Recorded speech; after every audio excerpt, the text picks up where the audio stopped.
तो last video में हमने यहाँ तक 44 क्वेश्चन तक करा दिया था। अब हम आगे के क्वेश्चन देखेंगे। 45 से स्टार्ट कर रहे हैं हम। 1926 में गठित नौजवान सभा का प्रारंभिक सदस्य कौन नहीं था?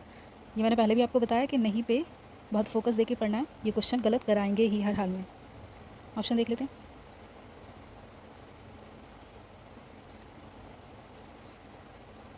अंबिका चक्रवर्ती, यशपाल, भगत सिंह, छबीलदास। तो इसका हमें आंसर बताना है। आंसर है इसका ए। ये नौजवान जो हमारी सभा थी उसमें नहीं थे।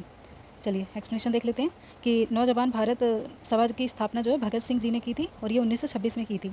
ठीक है, इसके जो प्रसिद्ध सदस्य हैं उनमें भगत सिंह, छबीलदास, यशपाल, जयपाल, राजगुरु आदि थे। और अंबिका चरण जो है हमारे चक्रवर्ती जी, वो इस सभा के सदस्य नहीं थे। चलिए आगे देखते हैं।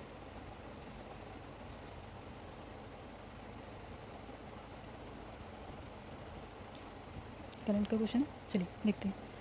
तो 47, कौन सा विटामिन जल में घुलनशील है? ठीक है, तो आंसर है A, B, vitamin C, vitamin D. Answer देना है। आंसर है इसका बी और सी दोनों। ये दोनों ही हमारे जल में घुलनशील हैं। वैसे भी आयोग कुछ ना कुछ क्वेश्चन ऐसे ज़रूर देता है जिन पर डिस्प्यूट रहता है हमेशा। तो देख लेते हैं इसका एक्सप्लेनेशन। जल में घुलनशील विटामिन क्रमशः विटामिन बी और विटामिन सी, ये दोनों ही हमारे जल में घुलनशील हैं। जल में घुलनशील विटामिन शरीर में जमा नहीं होते हैं, जबकि वसा में घुलनशील विटामिन ए डी ई के, वसा में घुलनशील विटामिन शरीर के यकृत वसा ऊतक और मांसपेशियों में जमा हो जाते हैं। तो कहने का मतलब ये है कि ये हमारे बॉडी में ये जो है विटामिन बी और सी हमारी बॉडी में जो है जमा नहीं रहते हैं, और ए डी ई के ये चारों जो है हमारे बॉडी में जमा हो जाते हैं यकृत और उसकी मांसपेशियों में, ऊतक मांसपेशियों में। ठीक है, तो ये अगेन घटना चक्र से आया हुआ है। साइंस की घटना चक्र में ये बहुत अच्छे से चैप्टर दिया गया है, जो आप बायो वाला सेक्शन पढ़ेंगे तो वहाँ से कवर कर सकते हैं।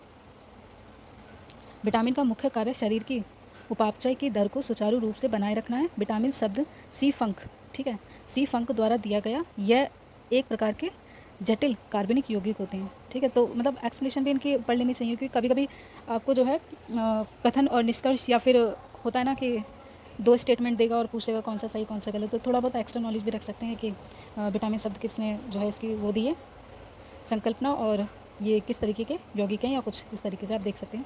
डॉप्सन इकाई में निम्नलिखित में से क्या मापा जाता है? तो डॉप्सन इकाई से हम क्या मापन करते हैं इसके बारे में आपको बताना है। ओजोन सांद्रता, बी है ऊष्मीय चालकता, सी नमी भूमि नमी, और डी है हमारा विकिरण। तो इसका आंसर देना है। आंसर हमारा वैसे इसमें ए है। चलिए आगे देख लेते हैं। चलिए इसका एक्सप्लेनेशन देख लेते हैं। तो डप्सन इकाई ओजोन सांद्रता को मापने के लिए उपयोग में लाई जाती है। डप्सन यूनिट ओजोन के अणुओं की संख्या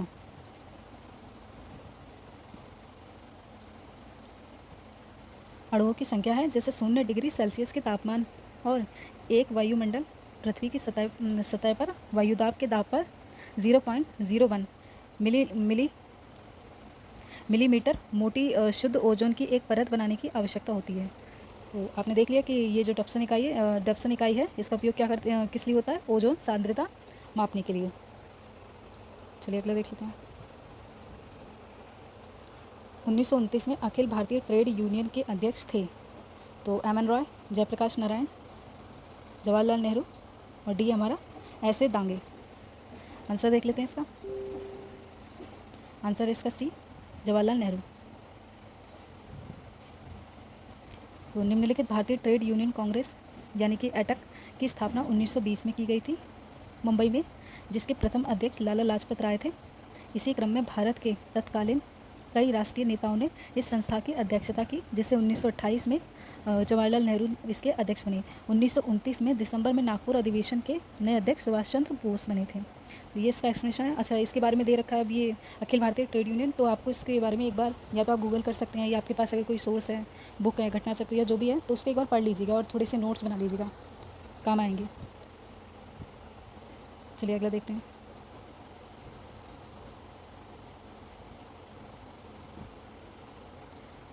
बालकश झील निम्नलिखित देशों में से किस में स्थित है? तो आपको बताना है ये बालकश झील कहाँ पर है। ऑप्शन है कजाकिस्तान, किर्गिस्तान, रूस, तुर्कमेनिस्तान। तो आंसर है इसका कजाकिस्तान।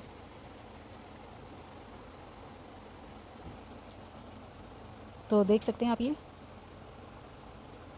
ये मैं मैप लेकर आई हूँ आपके लिए। आपको पता है कि जितने भी ज्योग्राफी के क्वेश्चन होते हैं मैं कोशिश करती हूँ कि उसमें आपको मैप के साथ दूँ। मैप के साथ कराने से ये होता है कि लोकेशंस जितनी भी होती है ना वर्ल्ड में, इंडिया में या फिर कहीं भी, तो हम इसको बहुत अच्छे से पॉइंट कर लेते हैं। हमारे माइंड में जब हम एग्ज़ाम देते हैं तो कहीं ना कहीं क्लिक होता है कि इसको हमने देखा था। तो बस इसलिए मैपिंग मैं हमेशा कहती हूँ कि आप भी ज़रूर कीजिएगा अगर कोई क्वेश्चन देखते हैं, और ज्योग्राफी में तो स्पेशली। तो ये देख सकते हैं आप, ये हमारी बालकस झील है, ठीक, और ये कजाकिस्तान में है। तो इधर चाइना। तो इस तरीके से ये कजाकिस्तान का मैप है छोटा सा, इसके अंदर ये बालकस झील है। मैंने आपको दिखाने की कोशिश की है। चलिए आगे चलते हैं।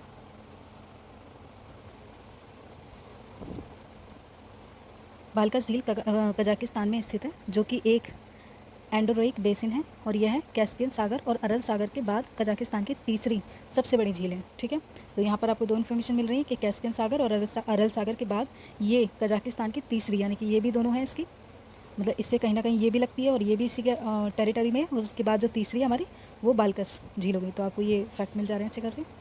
चलिए अगला क्वेश्चन देखते हैं। तो निम्नलिखित मध्य पाषाणिक स्थलों को भौगोलिक दृष्टि से पश्चिम से पूर्व क्रम में व्यवस्थित कीजिए। टफ क्वेश्चन लग रहा है ये काफ़ी। तो ये आर मेंस में आया हुआ क्वेश्चन है, जो मेंस में हमारा जीएस का पोर्शन रहता है। जीएस का एक पेपर होता है उसमें मेंस के लिए, तो उसमें दिए हुए क्वेश्चन ही मैं आपको अभी करा रही हूँ फ्री के लिए, इसके बाद मैं स्टार्ट करूँगी। चलिए, तो ऑप्शन दे रखा है पैसरा, लेखिया, बीरभानपुर और ये है मेहदा। तो इनको क्रम से लगाना है। चलिए एक्सप्लेनेशन देखते हैं इसका। तो देख सकते हैं मध्य पाषाणिक स्थलों की भौगोलिक दृष्टि से पश्चिम से पूर्व की ओर क्रम में सबसे पहले मेहदा, जो कि उत्तर प्रदेश के प्रतापगढ़ में, फिर है लेखिया उत्तर प्रदेश के मिर्ज़ापुर में, फिर है पेसरा जो कि बिहार में है, और बीरभानपुर ये पश्चिम बंगाल में है। तो इस तरीके से हम देखेंगे तो हमारा ऑप्शन सी सही हो जाएगा। चलिए आगे देखते हैं।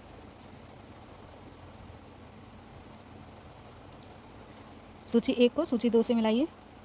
Vitamin, enzyme, hormone, protein. तो इनको हमें मिलाना है कि क्या है। ठीक है, तो चलिए इसको मिलाते हैं। विटामिन को हम मिलाएंगे कैरोटीन से,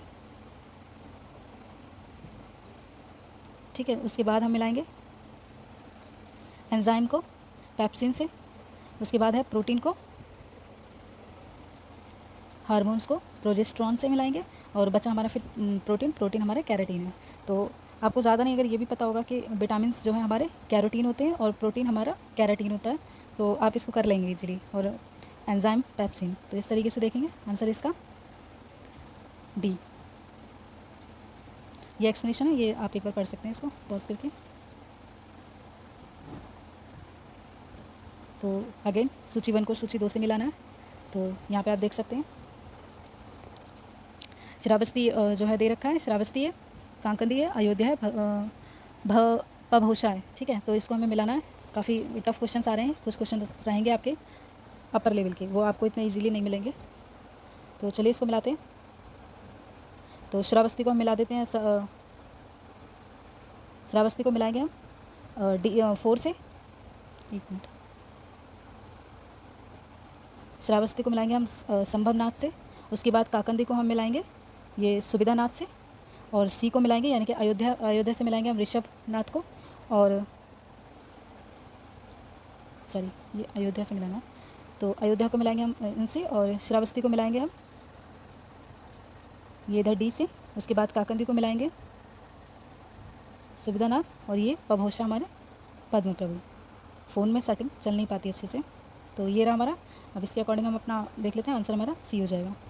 नीचे दिए गए हैं ये संबंधित स्थल हैं, और उनसे मिले हुए जो हमारे जितने भी जैन एक्चुअली ये सारे हमारे जो हैं जैन तीर्थकर हैं। ठीक है, तो इनसे जो संबंधित प्लेसेस हैं उनके बारे में यहाँ पे दे रखा है कि कौन किससे हैं, तो आप इस तरीके से मिला सकते हैं। चलिए आगे देखते हैं।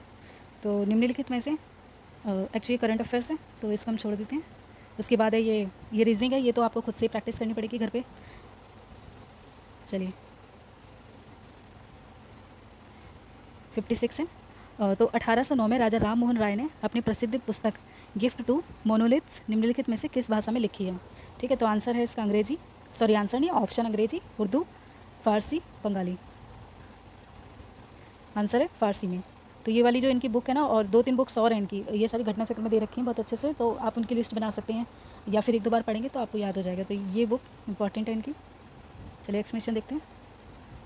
राजा राम मोहन राय ने 1809 में प्रसिद्ध पुस्तक गिफ्ट टू मोनोलिथ, एकेश्वरवादियों को उपहार, इसका हिंदी में ट्रांसलेट है, फारसी भाषा में लिखी है। इन्होंने 1915 में आत्मीय सभा, 1928 में ब्रह्म सभा का भी गठन किया था। तो ये दोनों ही जो सभा बनाई है इन्होंने, इनकी डेट और इनके बारे में थोड़ा थोड़ा डिटेल अगर आप पढ़ लेंगे तो और अच्छी बात है। आगे चल के विभाजन भी होता है इनकी एक ब्रह्म। अब सेट हो गया। चलिए अगला क्वेश्चन देखते हैं। निम्नलिखित में से कौन एक पादप हार्मोन है? तो इंसुलिन, साइटोकाइनिन, थायरॉक्सिन और एस्ट्रोजन। तो आंसर है इसका बी, साइटोकाइनिन।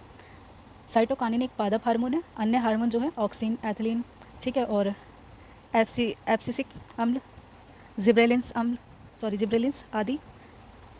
साइटोकाइनिन हार्मोन का मुख्य कार्य जो है कोशिका विभाजन को प्रेरित करना है, जबकि इंसुलिन, थायरॉक्सिन और एस्ट्रोजन ये मानव हार्मोन है, ठीक है। तो ये जो है हार्मोन्स है, इनके बारे में भी घटना चक्र में दे रखा है अच्छे से। तो वही है, कुछ टॉपिक तो ऐसे हैं जो हमेशा रिपीट ही होते हैं। आप अगर उनको एक बार तैयार कर लें और रिवाइज़ करते रहेंगे तो वो आपको कहीं ना कहीं आपको उनके क्वेश्चन देखने को मिल ही जाएंगे।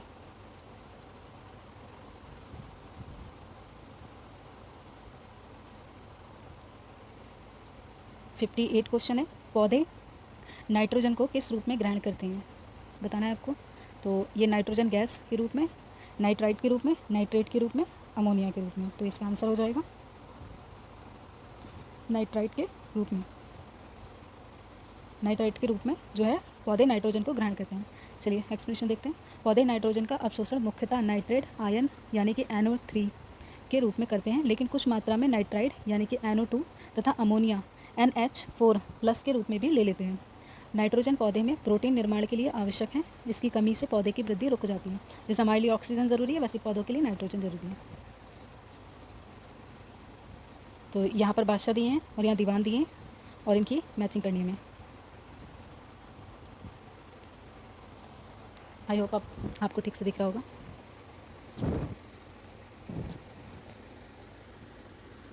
चलिए इसको मिलाते हैं। तो अकबर को मिलाएंगे,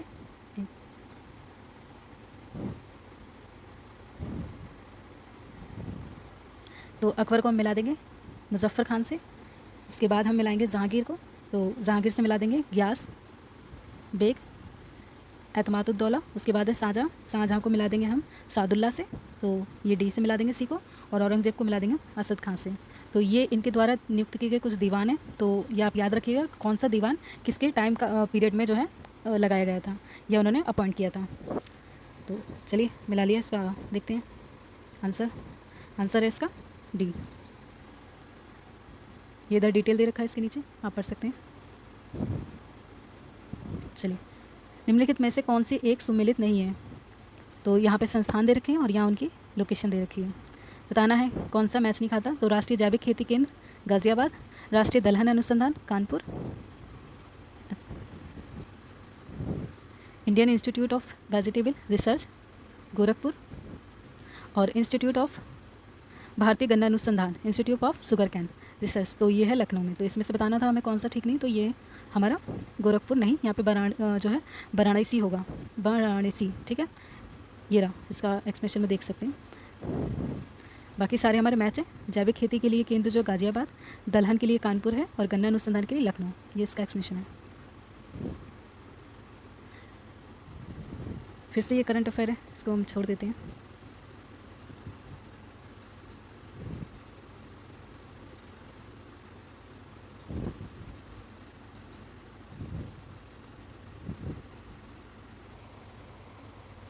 क्वेश्चन देखेंगे हम 63। वाणिज्य के संदर्भ में निम्नलिखित कथनों में से कौन सा सही है? तो इसके पहला दे रखा है कि यह व्यवसाय का क्षेत्र है जो विनियम की सुविधा के लिए सभी बाधाओं को दूर करने में सहायता करता है। दूसरा कथन दे रखा है, यह उपभोक्ताओं तथा उत्पादों को वितरित करने के कारकों से संबंधित है। तो आपको बताना है कि ये वाणिज्य के संबंध में 2 कथन है, बताना है आपको कौन सा सही है। तो आप इसके बारे में देख सकते हैं, मैं इसका आंसर बता रही हूँ आपको। इसका आंसर सी है। चलिए एक्सप्लेनेशन देख लेते हैं। वाणिज्य के संदर्भ में दोनों कथन सही है। यह व्यवसाय का क्षेत्र है जो विनिमय की सुविधा के लिए सभी बाधाओं को दूर करने के लिए सहायता करता है। यह उपभोक्ता तक उत्पादों को वितरित करने से संबंधित है। वाणिज्य के संबंध में किसी आर्थिक महत्व की वस्तु जैसे सामान, सेवा, सूचना या धन का 2 या 2 से अधिक व्यक्ति या संस्थाओं के बीच सौदा किया जाता है। धन प्राप्त करने के उद्देश्य से किया गया कार्य वाणिज्य कहलाता है। ठीक। संयुक्त राष्ट्र की महासभा ने 2023 को किसके लिए अंतर्राष्ट्रीय वर्ष जो घोषित किया, तो हाल फिलहाल में करंट अफेयर में ही बहुत चर्चा में आई। तो जो 2023 है ये दलहनों के लिए किया गया है। और पता ही है भारत इसकी जो है बैठक भी करा चुका है। इसकी अध्यक्षता नई दिल्ली में की गई है, शायद फॉर्म आयोजन हुआ था इसका अंतर्राष्ट्रीय वर्ष के लिए। चलिए देखते हैं, संयुक्त राष्ट्र की महासभा ने 2023 को मोटे अनाज की फसलों का अंतर्राष्ट्रीय वर्ष घोषित किया है। मोटे अनाज में बाजरा, ज्वार, जौ, कोदो जैसे आदि जो फसलें हैं वो आती हैं। इसका प्रस्ताव 70 से अधिक देशों ने समर्थन किया था। इस प्रस्ताव पर मोटे अनाज का अंतर्राष्ट्रीय वर्ष का उद्देश्य बदलती जलवायु परिस्थितियों के अंतर्गत अनाज के स्वास्थ्य लाभ और खेती के लिए इसकी उपयुक्तता के बारे में जागरूकता बढ़ाना है। स्थायी मिशन में संयुक्त राष्ट्र के सभी सदस्यों को स्वादिष्ट मिलेट स्नैक्स मुरुक्कू भी वितरित किए गए। तो संयुक्त राष्ट्र महासभा के 76वें अध्यक्ष अब्दुल्ला शाहिद हैं और इसका मुख्यालय न्यूयॉर्क संयुक्त राज्य अमेरिका में है। तो देख सकते हैं, एक तो इसमें पूछा है यूएन का जो मुख्यालय वो कहाँ पर है और इसके अध्यक्ष भी बताए गए हैं इस समय, यहाँ पर देख सकते हैं आप। तो याद रखिएगा, अच्छा क्वेश्चन है ये, करंट में भी काफ़ी बना हुआ है। चलिए तो अभी के लिए इतना ही, मिलते हैं नेक्स्ट पार्ट में। बाय।